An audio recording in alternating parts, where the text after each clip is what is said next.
Espinal, sacerdote de la Iglesia Católica y rector de la Pontificia Universidad Católica Madre y Maestra, sobre la elección del nuevo Papa León XIV por parte de los cardenales en el día de ayer de la Iglesia Católica. Bienvenido al Rumbo de la Mañana. Bienvenido, padre. Buenos días.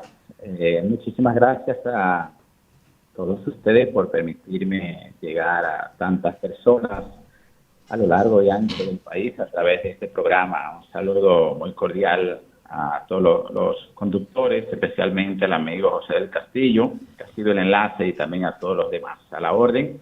Gracias, padre, por su... de las inquietudes de ustedes en función de la elección del nuevo Papa Santo Padre León XIV para nuestra iglesia, de nombre previo Francisco Robert Prevost. Así que a la orden para cualquier inquietud. Y compartir la alegría y el gozo de la iglesia y el mundo por la elección del nuevo Papa. Bueno, buenos días, padre. De verdad, un placer, muy agradecido porque usted haya tomado este tiempecito temprano para atender nuestro llamado. Y nada, reiterarle mi cariño, mi afecto.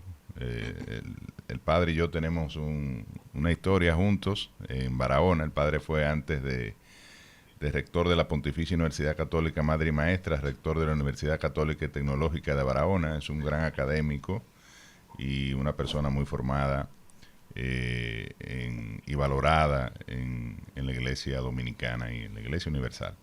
Padre, ¿qué implica esto para la Iglesia, la elección de este perfil que conjuga Robert Francis Prevost, un agustiniano, que además se puede considerar una vida sacerdotal muy parecida a la de Francisco, dedicada a la vida en comunidad, a los pobres, con una representación importante, pienso yo, para Latinoamérica, porque hizo mucha vida sacerdotal en Perú. Y bueno, ¿qué puede esperar la iglesia de León XIV? Y precisamente asociarlo a la elección de este nombre de León XIV. Muchísimas gracias, don José.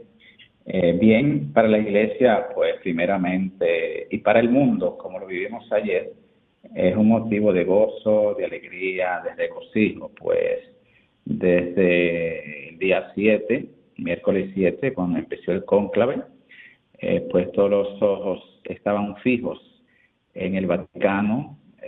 Toda la iglesia pues estaba en vigilia de oración para que se manifestara pues esa voluntad del Espíritu y puede elegir, como muy bien usted lo dijo, el sucesor de Pedro, quien tiene como encomienda guiar y pastorear la iglesia, pero también el mundo, con esa apertura a todas y a todos, porque ya se contabilizan más de 1.400 millones de católicos. Entonces, pues la iglesia está de júbilo, está de alegría y dando gracias a Dios.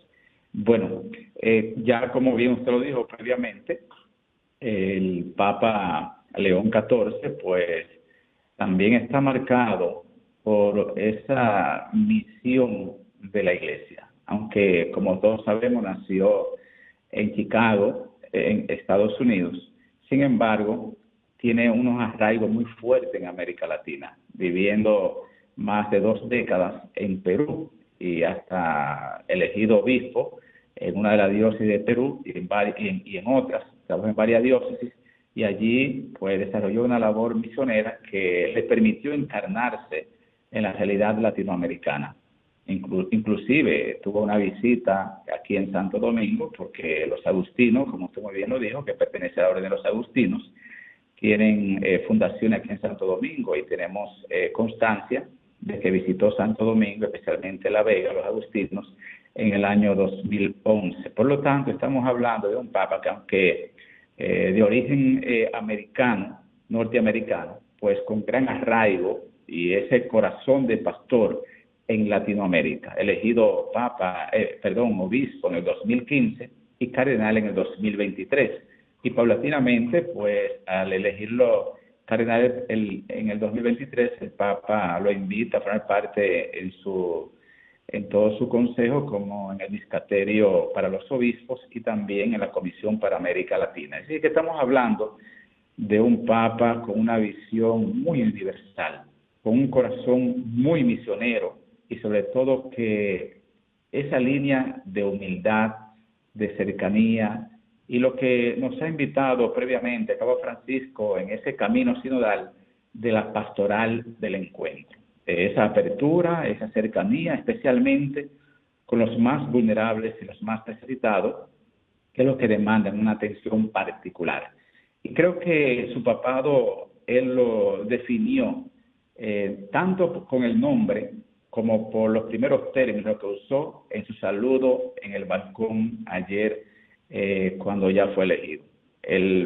Si nosotros nos remontamos a su predecesor en cuanto al nombre, León XIII, pues marcó un hito en la Iglesia con esa visión de la doctrina social de la Iglesia, con la encíclica Rerum Novarum, o sea, las nuevas cosas, y puso mucho énfasis en ese papel y esa misión de la Iglesia en todo lo que tiene que ver con los derechos humanos y también con toda la parte social de la Iglesia. Y el Papa ayer, pues, a sus primeras palabras, marcó 3 términos: la esperanza, ser puente y la parte misionera. La parte misionera porque esa ha sido su vida durante todo su ministerio de sacerdote y de obispo. Un misionero, norteamericano misionero en América Latina y el mundo, con los más desposeídos y los más necesitados. En segundo lugar, la palabra puente. En la humanidad fragmentada por la violencia, por el odio, por las desigualdades, pero también a lo interno de la Iglesia, porque se ha hablado mucho en estos días, bueno, el Papa que será elegido, será de la corriente del Papa Francisco, renovador, o será de la corriente más conservadora. Ya él zanjó en esa situación. Es un hombre que viene a crear puentes, que viene a crear, es el Papa de la unidad, a lo interno de la Iglesia, el Papa para todos y de todos, pero también en la humanidad cicatrizada por la violencia, por las guerras y también por toda la hegemonía que estamos viviendo en la realidad de las desigualdades. Y bueno, y el tercer término de la esperanza.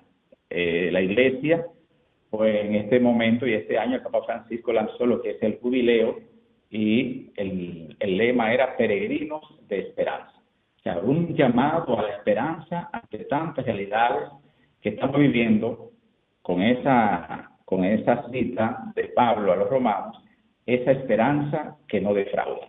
Entonces, es también un mensajero de esa esperanza en nombre de Cristo.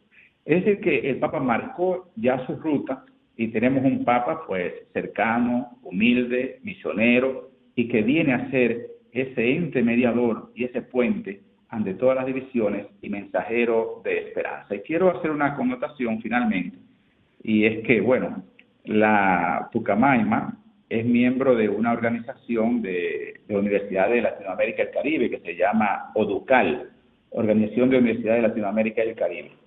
Esta organización tiene programada su 21ª asamblea del 4 al 6 de junio en el campus de Santo Domingo de la Pucamaima. Primera asamblea en sus 70 años que se realiza en República Dominicana y el Caribe. Pero miren cómo son las cosas.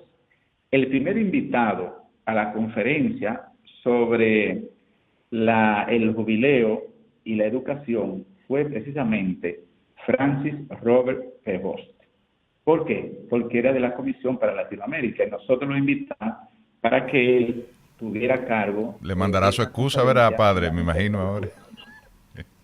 Y tenemos las cartas, precisamente, don José, tenemos las cartas que muy gentilmente nos envió presentando su excusa porque ya tenía su agenda comprometida para la fecha. Las cosas de la vida, los caminos de Dios, y hoy estamos hablando de quien recibimos esa correspondencia y quien lo teníamos de invitado número 1 para esta conferencia es hoy su santidad León XIV. Padre Cecilio, un privilegio enorme conversar con usted. Usted es rector de mi alma mater y es un sacerdote. Mi alma mater también. Claro, y es un sacerdote. En épocas distintas, ¿verdad? Sí, en épocas distantes, pero mismo espíritu. No, pero han tomado, la Pucamaima ha tomado y la mía también. Ya, pero ¿qué es eso? pero somos todos. Sí, somos no, todos no. Hay gente que se equivocaron. Yo nací en Los Minas. Yo orgullosamente me gradué de la Universidad Iberoamericana. Excelente. Padre, y como sacerdote de la Iglesia Universal, la fe que yo confieso, siempre recuerdo, Padre, la expresión de Paciano de Barcelona, ¿no? Christianus mihi nomen est, Catholicus vero cognomen. Mi nombre es cristiano, mi apellido es católico. Para mí un honor conversar con usted. Quiero saber, Padre, desde fuera de los medios católicos se ha insistido mucho con una supuesta pugna. Digo supuesta para que usted pueda confirmar si eso es cierto. Yo no la veo en el camino neocatecumenal al cual pertenezco. Yo no veo esa pugna, pero escucho en los medios de que hay un cisma en ciernes entre sectores tradicionalistas versus sectores liberales. Inclusive, leyendo prensa no católica, veo que hacían una valoración del Papa Francisco como una especie de reformador liberal que buscaba adaptar a la iglesia a los nuevos tiempos. Desde mi visión pequeña, Padre, la verdad es inmutable. La verdad no se adapta a modernidades, pero quizá pueda parecer una visión cerrada a esto. En el caso, Padre suyo, la pregunta más concreta, ¿es cierto, Padre, que existe este tira y jala entre un sector modernista y un sector conservador? ¿Y qué papel jugaría entonces el Papa León XIV de existir ese contexto?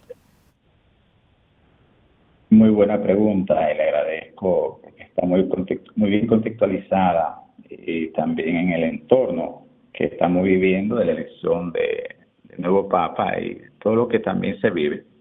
Y se dice, porque vivimos hoy también, y es una de las grandes bondades que tenemos, la libre expresión, donde vamos construyendo también ideas, informaciones y conocimientos, fruto también de ese intercambio de ideas y de opiniones, lo cual enriquece todo también la visión del mundo y de la Iglesia. Y realmente sabemos que el Papa fue un Papa muy franco, que pues fue abierto a los medios y continuamente estaba interactuando con las personas de manera muy franca y decía lo que pensaba, y un pensamiento también de acogida.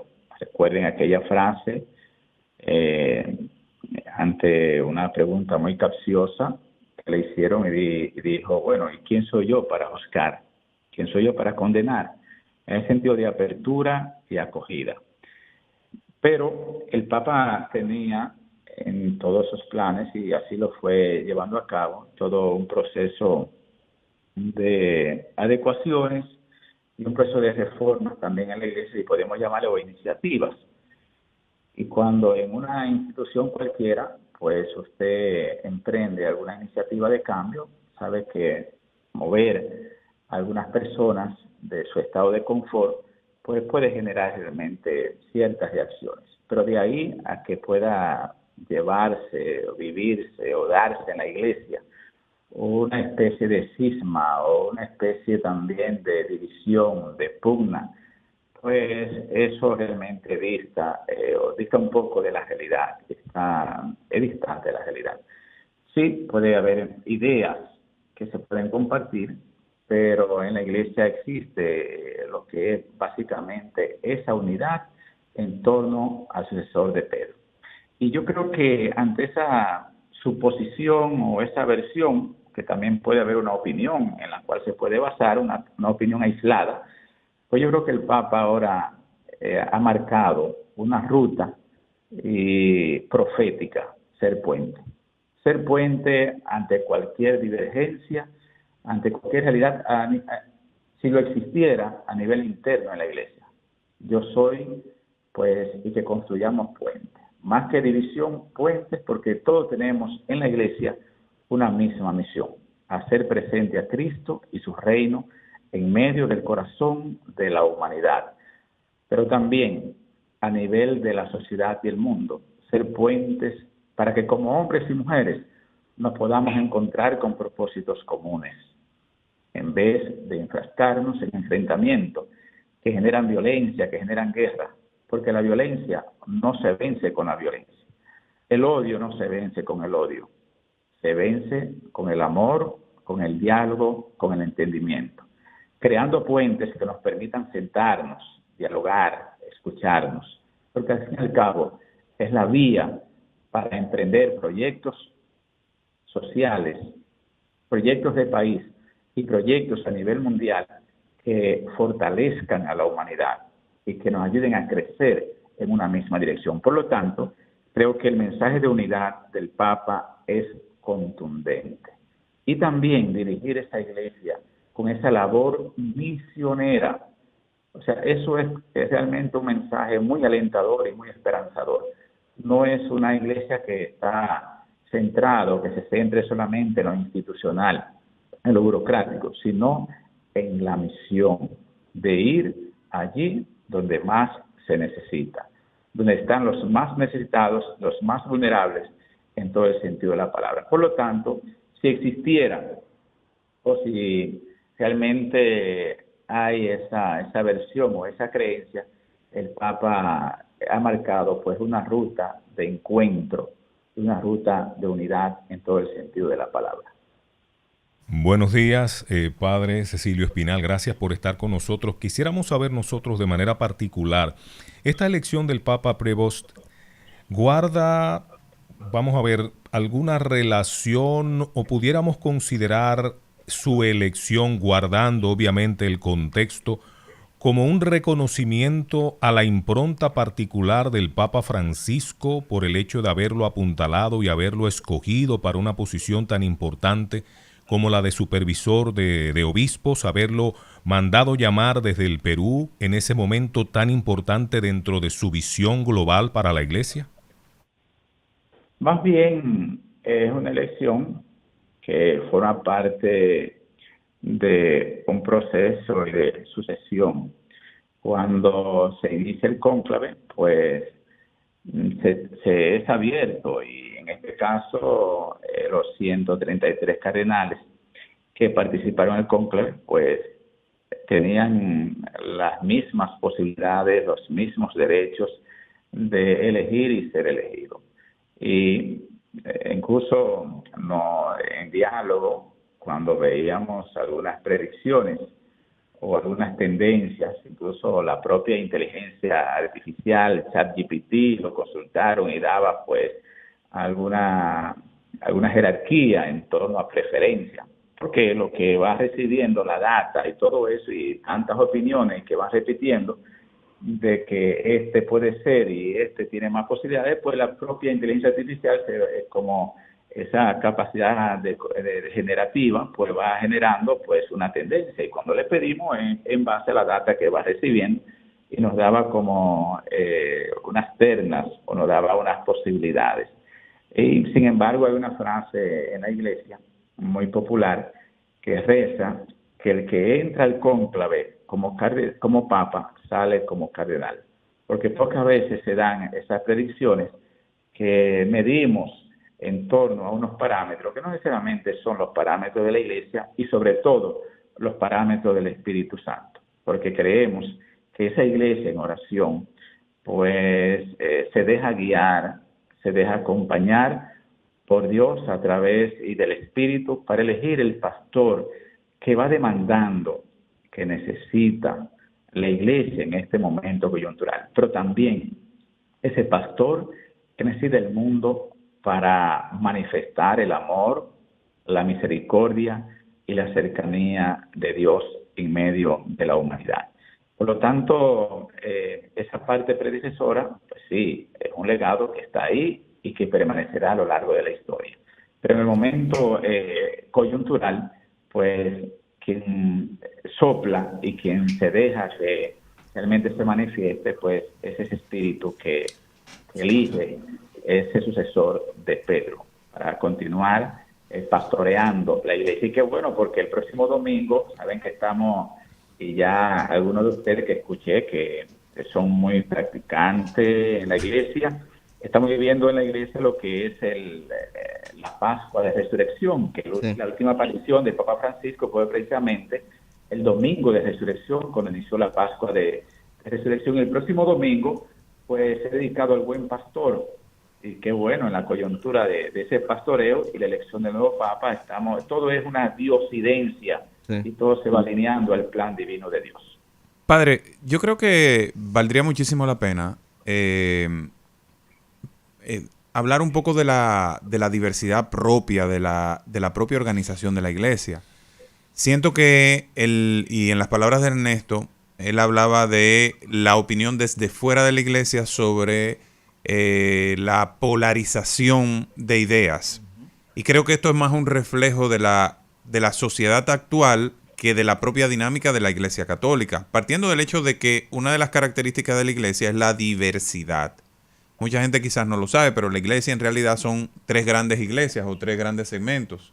La Iglesia Latina, que es la que impacta de manera directa Occidente y es bajo la cual, digamos, estamos nosotros, es ese influjo, pero también está las iglesias orientales católicas, que son 23 denominaciones autónomas que tienen ritos propios en algunos casos, distintos, con otras características, y por ejemplo la iglesia maronita, la greco-católica, la siro-malabar, pero también están las iglesias de rito oriental no bizantino, que impactan de manera más fuerte a Europa del Este, y está la iglesia copta, que opera en Egipto, la Etiopía católica, la Armenia, etcétera. Un poco hablar de esa diversidad que caracteriza a la iglesia, de esas visiones distintas y que se engloban dentro de esta universalidad, y quizás la elección de León XIII con esa combinación 14. Que tiene, 14, es precisamente, como decía Ernesto ahorita, una decisión inteligente que lo que busca es, como siempre, armonizar la diversidad que hay dentro de una iglesia tan vasta que tiene más de 1.400 millones de feligreses. Ah, sí, totalmente de acuerdo. Y usted lo dijo de manera brillante, cómo en medio de todas estas dimensiones de la iglesia, y muy bien lo dijo usted, la iglesia católica oriental, que le doy un dato más o menos también, y quizás uno de los temas que se dialoga es no solamente el rito es casi similar y todo, pero en algunas prácticas pues puede que no sea similar, pero siempre tienen toda esta algo muy particular, y es esa adhesión al Santo Padre y ese reconocimiento. Y en la iglesia, pues ya la propia Sagrada Escritura nos recuerda que tenemos un solo cuerpo. Ese cuerpo tiene varios miembros y que cada miembro tiene una función, y que en la iglesia, pues también la gran cabeza de la iglesia es Cristo, y todos formamos parte de esa gran iglesia, y que como miembros de esa iglesia tenemos carismas, tenemos dones, tenemos historia, tenemos cultura, tenemos tradiciones, pero todos conformamos esa misma iglesia y vivimos aún en medio de esa diversidad de dones, de esa diversidad también de ritos. Tenemos entonces esa gran unidad en torno al Papa, que es el vicario de Cristo y que representa pues ese pastor en la iglesia. Y históricamente pues la iglesia ha sabido cultivar esa unidad. Incluso les pongo un ejemplo. Cuando el Papa Benedicto XVI, el Papa Ratzinger, renunció, muchas personas se sintieron pues bastante conmovidas. ¿Y qué va a pasar ahora? ¿Y qué va a suceder? Un Papa emérito, eso realmente, eso es algo histórico. O sea, conmovió y movió, vamos a decir así, la fe hasta de muchas personas. Y luego vimos cómo la iglesia sabia, como una iglesia que ya tiene, como dirían los cursillistas de cristiandad, todo previsto. Pues miren cómo convivieron de manera armónica dos papas. Y convivieron en el mismo Vaticano. El Papa Benedicto XVI en una parte trasera y el Papa Francisco liderando y pastoreando la iglesia y la humanidad de manera armónica. Y tenían ese encuentro fraterno y ese apoyo mutuo. Y durante ese tiempo no se evidenció ninguna divergencia, ningunos puntos encontrados, porque la iglesia realmente es sabia y se deja acompañar y dirigir por el Espíritu Santo. Entonces la iglesia, uno de los grandes dones de la iglesia es el sentido de unidad, que todos por obediencia, que están los votos, que también hacemos el voto de obediencia, además de otros votos, pues vivimos este sentido de obediencia y también de unidad en torno al vicario de Cristo en este momento. Así que, desde luego, sí, muchos ritos, muchos tipos de iglesias y con ese sentido también de acogida y de apertura, pero esa unidad que ha mantenido la iglesia durante más de 2000 años, siempre predicando y haciendo presente el Evangelio a lo largo y ancho del mundo. Bueno, padre, muchísimas gracias de verdad por su tiempo. Hemos abusado un poquito más del tiempo que le había previsto, pero agradecemos su paciencia y su dedicación pues a conversarnos sobre este tema tan importante y este acontecimiento tan trascendental como la elección del sucesor de Pedro, el Papa León XIV. Y bueno, felicitarle por la gran labor que está realizando en nuestra alma mater, la Pontificia Universidad Católica Madre y Maestra. Que Dios le bendiga, Padre Cecilio. Muchísimas gracias. Un saludo y a todos muchísimas gracias, también a los oyentes, y siempre a la orden, y feliz y regocijado de contar ya con el Papa número 267 en la Iglesia, el Papa León XIV, el Papa de la misión, de la esperanza y de la paz. Así que un fuerte abrazo a ustedes, nuestras felicitaciones por el largo trabajo que están haciendo y un saludo también a todos los fieles oyentes. Feliz día y muchas bendiciones. Gracias.